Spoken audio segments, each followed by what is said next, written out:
Viera je jeden zo silných spôsobov, ktorým si vytvárame realitu.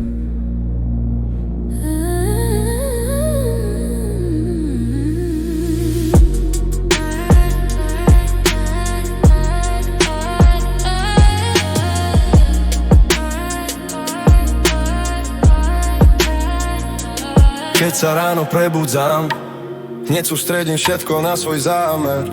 Silná emócia, moja frekvencia začiatku dňa je hojnosť. Sloboda, plynutie, spokojnosť, harmonia. Čas medzi spánkom a plným vedomím je kľúč synchronicitám, stretnutiam, poženaním. Niektorí sa po zobudení ponárajú do hluku povinnosti, práca, maily, správy, notifikácie. Sústredíš sa na problémy, ktoré nevieš vyriešiť. Keď sa uvoľníš, dostávaš sa do flow. Riešenia vtedy prichádzajú sami, prekonávam strachy, ktoré budú, ale tréningom ich mením na palivo. Myšlenky sú ako raketa, no emócie sú pohonné hmoty. Včerajšie starosti nechávam, nerýpem, poučím sa.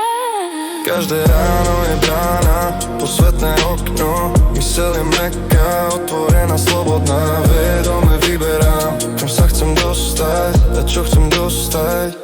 Čo je za tým? Prečo chcem, čo chcem? Pocit čistej lásky.